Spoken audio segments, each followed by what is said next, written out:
It's another edition of Time About the Movies, and today we're taking a look at the films on November 12th, 1999. We have 5 big movies to look at today, so let's just go ahead and jump on into it. We'll start off with the biggest new release of the weekend, Pokemon, the first movie.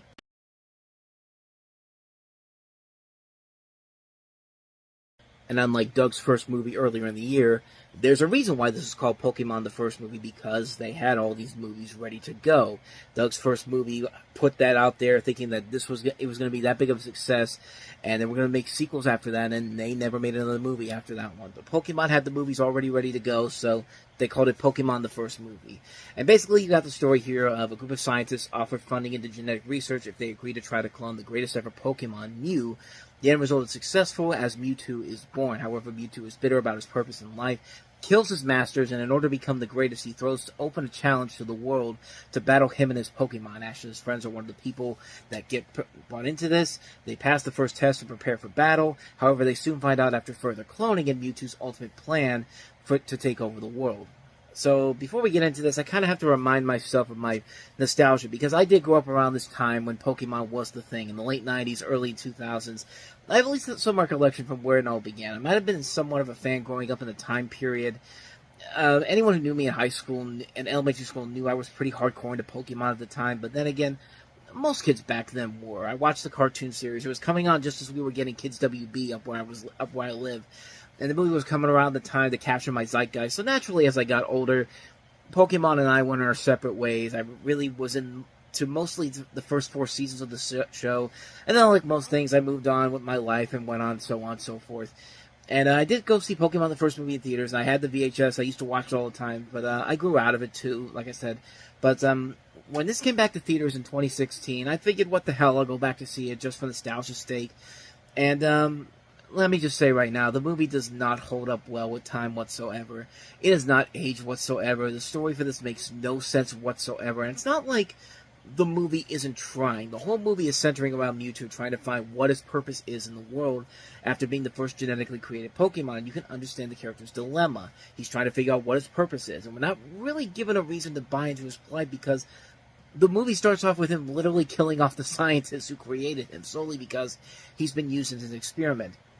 Now, as I later found out down the road, in the original Japanese version, there was actually a reason why Mewtwo was cloned. The scientist was trying to find a way to clone his deceased daughter, and through visions, Mewtwo is told by the daughter that he's more than just a clone, but his own person. Which would have made it a much better reason for that to happen in the original film, to lose it in the lab, instead of just snapping and blowing up everybody like they did in the American version. Even the prequel they tack on the video doesn't make a whole lot of sense either. And on top of that, Mewtwo is supposed to be a Pokemon with psychic abilities, and yet, shortly after the explosion, he's approached by the show's villain, Giovanni, leader of Team Rocket, to team up with him. And by team up, Mewtwo learns his purpose was to be a weapon for Giovanni's benefit. He's supposed to be psychic, and yet he can never figure out that he's being used by the bad guy. So not only that, but his whole purpose in the second half of the movie is so hypocritical as hell. I mean, his whole idea is that enslaving Pokemon is wrong, and what happens? He enslaves Pokemon, and in the ultimate form of hypocrisy, captures all the trainers' Pokemon with his own Pokeballs to create his own series of clones so they can take over the world, of course. And not only that, the plan makes no sense whatsoever. And the problem is that the movie builds on some pretty interesting and cool setups, like the scene where Pikachu is trying to escape from Mewtwo's Pokeballs. That's a good, pretty intense scene. The visual look of the island's pretty impressive. The cloning machine has a little bit of an H.R. Geiger feel to it. It's really cool looking. And the whole idea of Mewtwo and Mew going to combat each other while the clones and the others duke it out sounds like it could be epic and awesome to see, but then the ending starts. And boy, it's one hell of a cluster, you know. Where do we begin? It starts off with this lame song playing over scenes of Pokemon not even really fighting, just pushing into each other, and that's about it. And then just when you thought the hypocrisy levels couldn't get any higher for this, the next 10 minutes is nothing but a padded-out message about how fighting is wrong and how Mewtwo can't understand why this is wrong. And I'm sorry, but for a franchise that exists solely because the monsters fight with each other to just all of a sudden now say it's wrong to fight, that's the ultimate form of hypocrisy, and it just pads on and on and on, and it makes no sense whatsoever why it's here. If there was a scene in the film where they show the difference between a normal Pokemon fight and the type of fighting what Mewtwo is trying to do, then it would make sense. But there's nothing different about how the Pokemon fight near the end and the fight from the beginning of the film. And so none of this talk about how fighting is wrong makes any sense whatsoever. And then Ash has to intervene, gets turned into stone. Again, never explain how that happens. It just happens when Mew and Mewtwo attack at the same time. And after all this negativity I've been giving the ending, I'm not going to lie. When Pikachu cried and tried to resuscitate him, and then he realized that he couldn't do it, it's genuinely heartbreaking, mostly because of what those two have been through since they met in the beginning of the series, and all that Ash has done to protect Pikachu. It's a good emotional scene that does feel genuine and effective, but then they ruin it.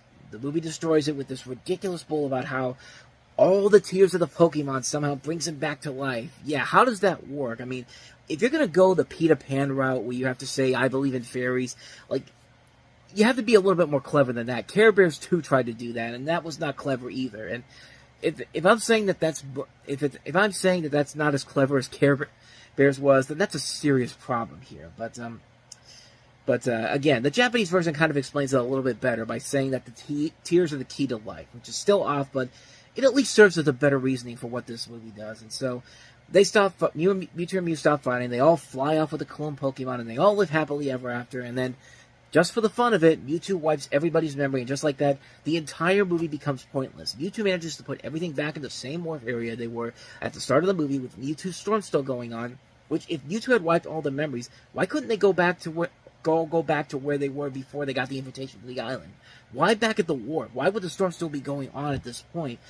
And that just makes this movie make no sense whatsoever. The plot holes in here make no sense whatsoever, and it's a disappointment watching it all these years later. As a kid, yeah, you get into it because you see the Pokemon on the big screen, and you could just nowadays, you can clearly see that 4Kids had no real intention on making this make any sense, because they knew they were going to make the money from this. They just put this out as quickly as they could. This thing came out over a year after Pokemon made it into the zeitgeist here in America, and they put it out so they can get it out within the shows and trading cards popularities. It's the literal form of a cash grab at its worst. Now, at times, the animation does look nice, the music does its job nicely, there are some good ideas overall. The movie overall is just a failure because of a bad story, bad motivations, a forced and hypocritical ending with a message that goes completely against the spirit of what the purpose of the original storyline of the franchise was supposed to be, and the end result is a 100% pointless film. The funny thing is, the sequels that came after that were much better and more in line with what you would expect from the Pokemon mythos, and those ones were not as successful as the first film was, which is a shame, but we'll get to those ones as we move along here. But if you actually if you're actually going to watch a Pokemon movie again, go watch the other ones. Go watch 2000. Go watch 3. Hell, go watch Detective Pikachu.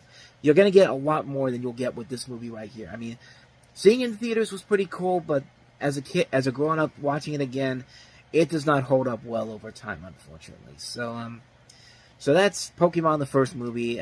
Very lengthy review on that front, but let's go ahead and move on to Kevin Smith's newest film, Dogma.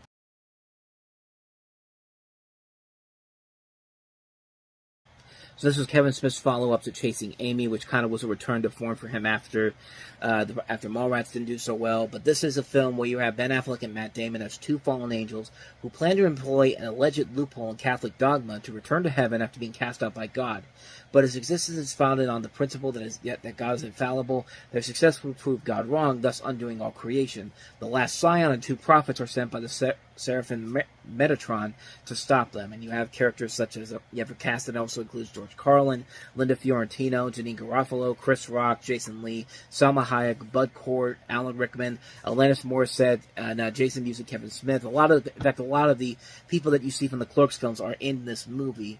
And, I mean, it's a good movie, but it's definitely not one of Kevin Smith's better movies. It's a film that really has a kind of a little bit of a tonal shift. Like, it doesn't know if it wants to be a straight-up comedy overall, or does it want to be seen as a little bit more of a more dramatic film. Because at times in the trailers, and especially in that commercial, it feels like they're trying to have both of them. And I don't think Kevin Smith really handles that well in this movie. He's done it well in a couple other films we'll eventually get to. But Chasing Amy, he did it pretty well. But here, it just feels like there's a good story here. There's a good idea to it, but there's just way too much going on here to really kind of cement this as one of his better films. There are good funny moments in here. There are a lot of really good, well done funny moments in the film itself. But other than that, though, it's just some good ideas that just really don't quite live up to what they should be living up to.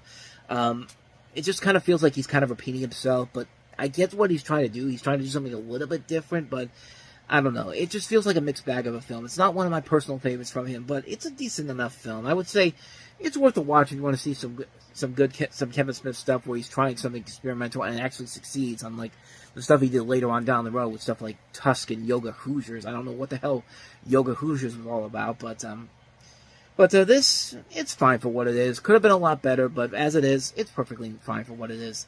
Let's go on to our next film, Luc Besson's The Messenger, the story of Joan of Arc.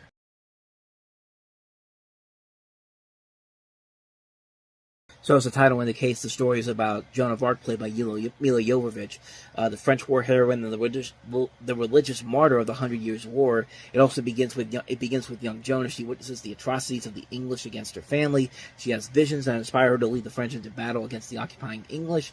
Her success in routing the English allows Charles VII to take the throne. Eventually, Joan is captured by the English, tried and executed for heresy. Pretty standard story for Joan of Arc. I mean, they did a miniseries in '99, which was honestly a lot better. That had Lily Sobieski in it. This, kind of like with Dogma, felt like something Luc Besson was trying to do that was outside of his norm. A lot of directors were doing this around this time. We've already talked about what Sam Raimi and Wes Craven were doing around this time. But kind of like with those directors here, it just feels like there really wasn't a whole lot to this film to make it work. It doesn't have that edge to it. It's way too long. It's almost 3 hours long.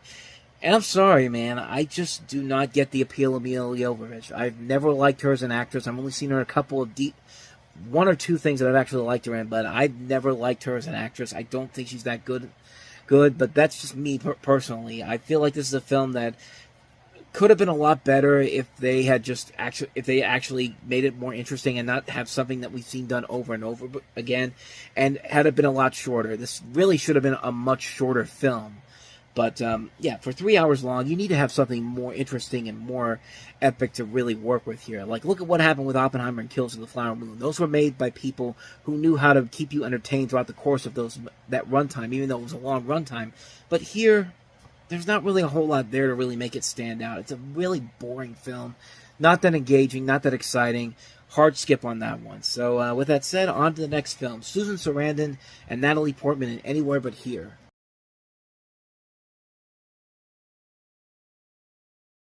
You know, just because you keep saying it's Oscar-worthy, doesn't mean it's actually Oscar-worthy. In fact, this thing was not Oscar-worthy. In fact, the only thing it ever got was a Golden Globe Award, and even then, a Golden Globe Award really isn't saying a whole lot. I mean, but Anywhere But Here, this is a story basically kind of like Terms of Endearment, where you have a fed up with her small town Bay City experience. You have Susan Sarandon playing a woman who leaves her family and second husband and heads for Beverly Hills with her daughter, played by Natalie Portman. The teenager resents the move, and her mother, always flamboyant behavior, and Terms plans to get away from the university on the East Coast.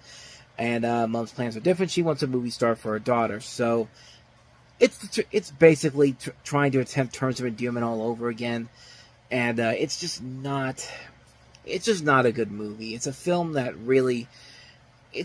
like I said, it's trying way too hard to be the next Terms of Endearment, to be that next big weeper film that wins all the Oscars. And I'm sorry, Terms of Endearment was a good movie, though. This is just not. I mean, this is a film that is just literally screaming Oscar bait. And I like Susan Sarandon, I like Natalie Portman. They've won Oscars in the past and present, but man, this was just a dull movie. This is a film that is trying desperately for an Oscar and just fails on so many levels. Even though it's got a really good director behind it. Wayne Wang is a great director, but man, he misses the mark on this one big time. This is a film that just didn't work in the long run. Avoid this one like the plague at all costs. So let's go ahead and move on to our last film, Usher, starring in Light It Up.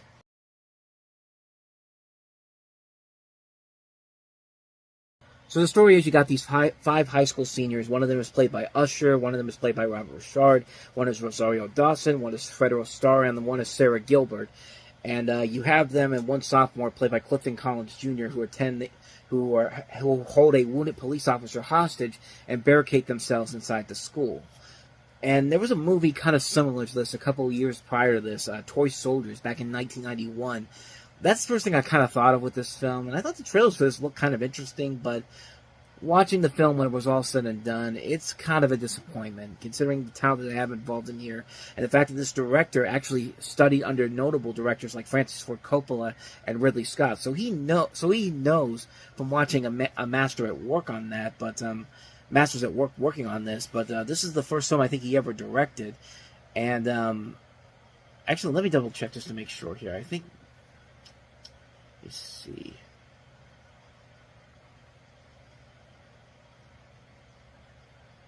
Okay, this is actually his second film. He directed a film in '92, That Night, which, quite frankly, I don't remember if I ever looked at, nor do I really feel like I should look at it, but this is not his first film. I should point that out right away, but he has worked under some other directors, notable directors, so you would think that he'd get a chance to do something a little bit to have his own unique vision to it, and there's just really nothing there to this film. It's a film we kind of have seen done over and over again, done much better, despite the fact that they have some really good talent involved in here. Forrest Whitaker, Rosario Dawson, Vanessa Williams, Usher, Sarah Gilbert from Roseanne. I didn't think she'd be good enough to play a teenager in this, but sure enough, this was still kind of around that time. Technically this was still kind of around that time when she would have been close to her teenage years, in her 20s, so I guess that makes kind of sense.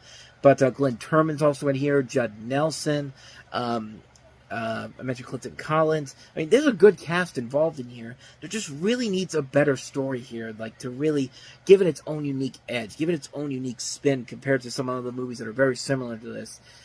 I don't know. It looked like it had potential at the beginning, but in the end, it just kind of felt like it was a mostly forgettable film. It's a shame because the talent in here is good, but the movie, unfortunately, is not. So that's Light It Up. So with that said, we wrap up another edition of Time About the Movies. We head into the week before Thanksgiving with three big heavyweights.